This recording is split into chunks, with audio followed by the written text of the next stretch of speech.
Hi, everyone. Today I am going live. I have something that I'm really excited to talk about. You may have seen me post last week that I was going to share about the the three main lies that diet culture taught us to believe. And that is what I'm going to share today.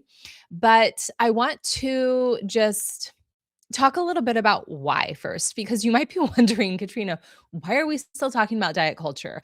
Like, this is 2026, and we're done with that. We're done with diet culture. Yes, we are. We absolutely are. But I see it's still getting in the way, and I see how it is getting in the way in this kind of subtle way that we don't necessarily want to address. And there's this bypass of sorts happening because of what's been embedded into our subconscious that we haven't maybe worked all the way through, that isn't allowing us to have the relationship with our body that we are desiring to have and sometimes even claiming to have. And I hear this in the sessions I have with my clients, where there's this kind of this like shame around still knowing that there's some of these things that are from an old way of thinking, old patterns of thinking, old ways of being and believing that are still there. And yet, because they aren't appropriate to talk about any longer, because they aren't they aren't what is broadly like okay, there's a shame, because shame is what we hold in the quiet. It's what we hold in the dark. And when shame doesn't have a voice, when it doesn't have a way to to be expressed or to be moved, then shame can be heavy. It can be so heavy to hold. And so I want to dig into some of that, into why are we talking about these lies of diet culture, right? It sounds like an article from 1995, when we were just getting started on like, what would it mean to be body positive? What would it mean to have a healthy relationship with food? What would it mean to stop dieting, right? And so that's all great, but we just need to revive the conversation a little bit so that we can sink into it in a deeper way, and we are ready for it, and we need it more than ever. Why do I care about this so much? I because I don't, like, who cares about diets, right? Who cares about this thing that is that we think about in kind of this like trivial way, right? But the reality is, as trivial as diet culture might seem, what has embedded into us and in how is preventing us from living the sacred life that we all need to live right now. That's the conversation. And that's what's really important. So we know that I bet, especially if you're following me here on Substack or anywhere else, that you have a desire to live a sacred life. And there's a lot of conversation I just sent out in my newsletter today around what that means to live a sacred life. To me, I mean, I think it used to mean this idea of like living really spiritually. It had to do with my practices around spirituality. I've been practicing meditation and yoga since I was 15. Like, I was like, that's my sacred life. That's how I bring the sacred into my life. But and then it used to be compartmentalized from me, that was the sacred part of my life. And then I took care of my body, and I exercised well, and I ate nourishing foods, but they were kind of two separate things. And what we're all being called to do, I feel like, at this time, and what humanity really needs in order for us to leap into a new level of humanity, a new evolution of humanity, where we can live in reciprocity, in harmony with the earth and with each other, is to really embody the sacred. And so we have to, if you know the chakras or work with them at all, we have the crown, where we're like communing with the divine, and then we have the root, which is the foundation of our physical being, of our entire energy field. And And so we have to be able to have a clear channel for that communion with the sacred to come down into all the way through into our body. And when it comes all the way through into the body, what I'm talking about is not just our physical body, I'm talking about our physical lives, our physical reality, because that is what the body is representative of. And unless we are bringing that sacred all the way down through the body and it isn't getting stuck anywhere in that flow of energy, then we aren't actually living our life to the fullness that we could be living it. We aren't deriving as much meaning as we could. We aren't, everybody talks about wanting to live their purpose, live their meaning, live most fully. That's how we do it. It's moment to moment. How much of life am I truly living? And that's what happens when we bring the sacred all the way down and through and we recognize that our body, this physical reality is how I live my most meaningful life. It's how I bring the most purpose into my life through making each breath, each moment that I'm in it count and matter, bringing the sacred into the matter of my being, the matter of my life. And so the thing I think back to like 10 years ago or so, maybe even a little longer than that, where in the spiritual community there was very much this conversation around spiritual bypassing, where like if you were there was kind of this inclination to just skip over the hard parts, and say it's just all that matters is that we love everyone. All that let's just like bring light around it and we'll just have it feel better. Like it was, let's just turn that over to God. And all of these things aren't bad things, right? Like I think those are all beautiful things.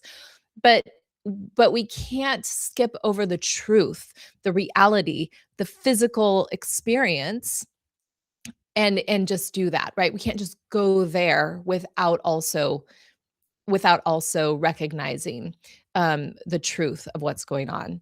So that's a spiritual bypass, right? When we just jump to looking at it through this spiritual lens, kind of eject up out of the body so that we can see it from this other angle and make it just look better, right? But in order to truly do that in a way that matters most is to let ourselves have a full flow of energy where we're really recognizing what is it to have this experience in my physical body. What am I feeling, right? What is the action I can take around it, so I'm not just having this passive experience in life. And then we can move up into my heart's desire, and how can I connect with others and really see others and witness others and have them see myself and express my truth, right? And we move all the way up through, so we're not bypassing anything to get to this place of love and light. In a similar fashion, and then I promise I'm getting to the three things.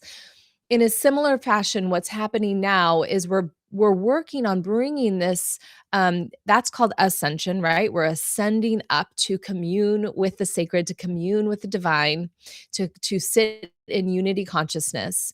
Descension is bringing that sacred, knowing that those sacred qualities down into the physical form.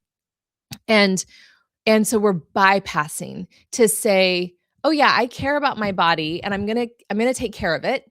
A lot of people are really committed to their exercise, to their to eating well, to they know the importance of taking care of the body.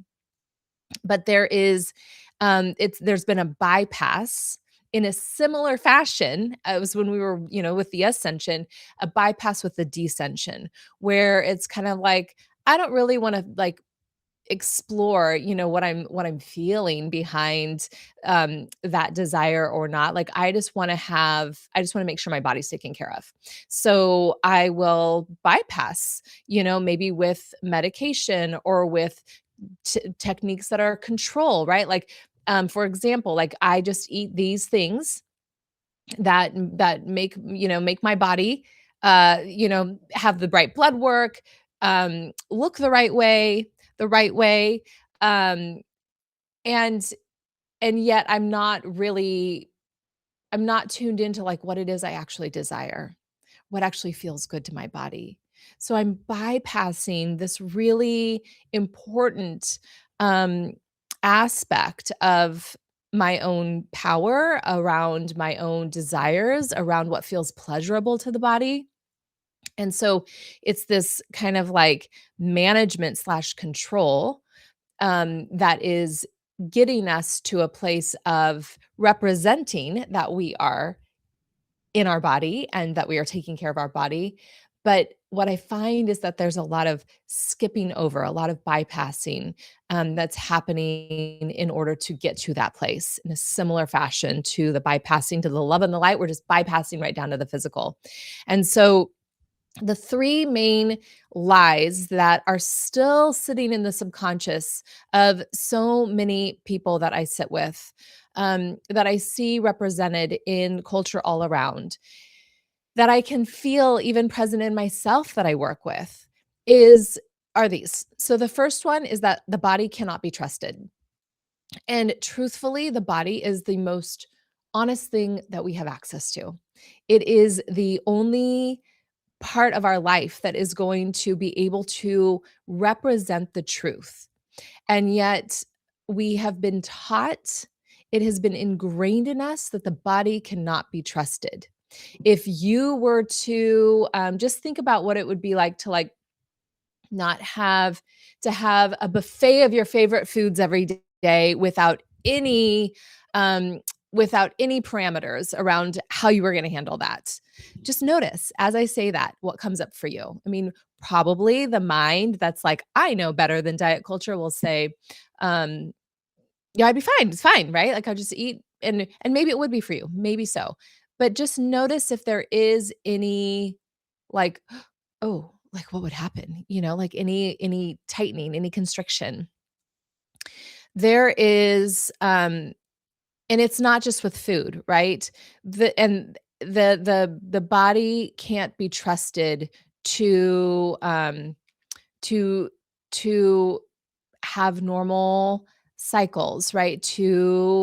Um I mean there's so many ways. Think of all the ways that you might track or manage your body, and that will tell you where you are buying into the idea that you cannot trust it. And developing that trust with the body is like accepting the services of the most profound oracle, the most insightful psychic. The body, when you develop that trust, which is a relationship that has to be developed. It doesn't just happen on its own. And it's why, even if you are at a place where you are starting to trust the body, there is, if you are, especially a woman who's grown up in this culture in the United States, or any Western country like it, that there is going to be some distrust that has been embedded into the body, into the relationship with the body. So, just exploring how much you can trust, because things like people will say, well, just eat till you're hungry, or eat when you're hungry and eat till you're full, right? And that's great. But if we have never been taught to trust the body, then we don't really, or even can feel the body, then maybe we aren't really picking up on when we're satiated. Maybe even if we are picking up on when we're satiated, there's still an underlying story in there that's like, but I don't know when I'm going to eat this again, or I don't know, or it just feels good to keep eating it. These are underlying things that are driving more of what's going on. And it's the stories that are carried below the surface, the subconscious programming that come from the lies we were taught, but they also come from the ways in which we grew up and the ways in which we interacted with food. We learned so much more at the table than just what to eat, how to eat. We were learning the stories that were carried in the people that we sat at the table with. So, the self-judgment, the body distrust, all of these things were coming through the abundance or scarcity mindset, the guilt or shame associated with food. All of these things are those are the kinds of things that are in that subconscious programming that are going to then determine how that interaction with food is playing out. And if they aren't healed, if those things aren't healed, and those are the things you get to when you explore your relationship with food in a really true way, those are the things you get to. You're not uncovering your story around like, oh, I should only eat this many calories in a day or whatever that is. Like you might get there, but that's pretty surface level. It's the why below that. Why are you so invested in that? What does it mean to you? Where did that come from? When did you learn it? Because a lot of these things were learned before we were even 8 years old. And those are the things that we are getting at through our relationship with food, through how we sit at the table with a plate of food, how we grocery shop, how we procure food, how we create food in the kitchen. These, it's just one way of getting to what is blocking you. It's a perfect way, right? Because everybody does it, everybody eats, everybody does it daily, and you are it communing with your body when you eat. You are communing with your own body, you are communing with the earth body. And so in that communion, each day you have an opportunity to understand, where are the blocks with how I trust my body? Where are the blocks with how I experience my body? And to deepen into that relationship with your body so that you can deepen your relationship with your life. Okay, the second lie is that control equals safety. And so, control is something that I think most people associate with well-being, having enough control, enough discipline to go exercise every day, to eat the foods that are right for you versus not the right ones, right? And so we have this like, how controlled can you be makes you a healthier person. And this not necessarily what we want to believe or what we will even tell ourselves we believe, but what sits in the subconscious programming, maybe a little conscious, right, of most people who have grown up in this culture, that control equals safety, control equals well-being. And when we are controlling, we are at battle. We are at battle with the body because we are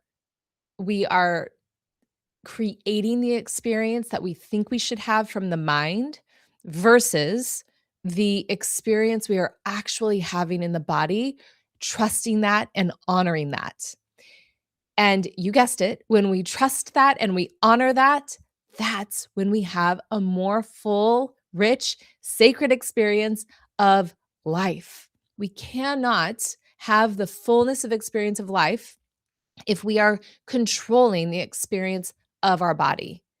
And so, unwinding this belief that control makes creates safety is one of the key things um, that has to be dealt with in order to have that sacred experience with the body. The third lie is that when you fail, you haven't tried hard enough, that we have to work hard to be healthy, that it has to be this like like this like management game, this control game, that it is effort in order to have a healthy body. And the truth is that that belief is what keeps us coming back for more. It's what the, billion-dollar diet industry stands upon, is this idea that you can never succeed and that you're always going to be failing, that your body is never going to be good enough. And so you're never good enough, because we equate how enough we are in this world with how good our body is, instead of living in the truth of the body, with the body, in our enoughness, in the enoughness that exists simply because we exist in this body on this earth. And so our health is something that we can actually rely on. Our health is something that is that is inherent to us. It is innate. It is something our body is naturally always striving towards. And that is not what we are taught. We are taught that our body is constantly falling apart. That, like if you didn't manage and control it, oh my God, what would happen, right? The truth is that like any other living being on this planet, every tree, every flower, every animal, our bodies know how to heal, they know how to repair, they know how to regenerate, and they are always working to do so. And so, and we have this life arc. That's a different conversation where our bodies age, right? And so that has to be taken into account. But it doesn't mean that that's been like really muddied how we can accept and trust the body and allow for aging. That's a different conversation. I'm not going to go into that today, but just know that I think just presencing these lies so that we can begin to bring into our awareness where that might be existing in our life and begin to unwind it is what I'm going for here. So, the lie that when you fail, you didn't try hard enough, that when your body, whatever fail means, to come back to that you are a living being that is enough just as you are, and you are always striving for health innately. Okay, so I'm going to leave it there. And I want to share now that because this is something I'm clearly so passionate about right now, I think is so important for where we are in humanity, for this kind of like we're at this turning point, this crux where we can kind of walk one way or the other. And I really believe that the more people that are in their body and bringing their the sacred qualities that they are tapped into down and through all the way through the body, having that fluid channel of energy running from root to crown, crown to root, from the body to the sacred to the body, the more we will all be able to live in harmony with each other and with this beautiful earth we live upon. So, that is why I created a few years ago the program, The Sacred Art of Eating. I call it The Sacred Art of Eating because eating is the channel in to the deeper things. We go so much deeper. We start, there's 5 modules. It's a 5-week course. And the whole time you have access to me, to a supportive group, and we're talking and sharing the whole time. And you can get your questions asked, all the things. But the first week, we are talking about what it means to come home to the body. We're deepening into this conversation like what we had today. The second week, we are tuning into that rhythm of being, that being as a being of nature, being a being of nature, and what that means to us if we were lean into that the natural cycles that are part of that. And then the third, we go into the energetics. So we go beyond the physical body and we move into the more subtle layers and how to nourish those and what that means in terms of our relationship with our body, our relationship with the sacred life. And then the next one, we actually do go into some conversation around food and how to, in simple ways, think about food so that it can nourish your body in the best ways possible.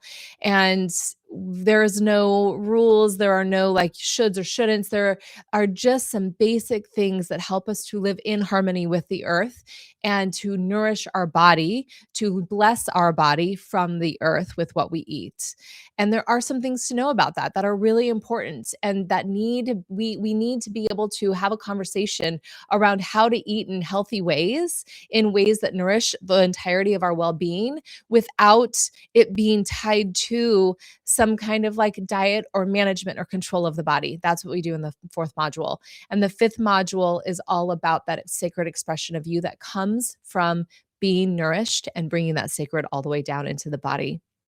Every single module has a teaching, it has integration practices, it has a worksheet, it has a bonus video from a teacher, a fellow teacher friend of mine who talks on that topic from a slightly different perspective. And so there is so much goodness. This program is is very, very rich with content, and it's fun to move through. And like I said, you get to join a supportive community and have me as a support all the way through. So if this is interesting to you, go ahead and let me know. I'm going to drop the link in the chat, and I would love to have you join.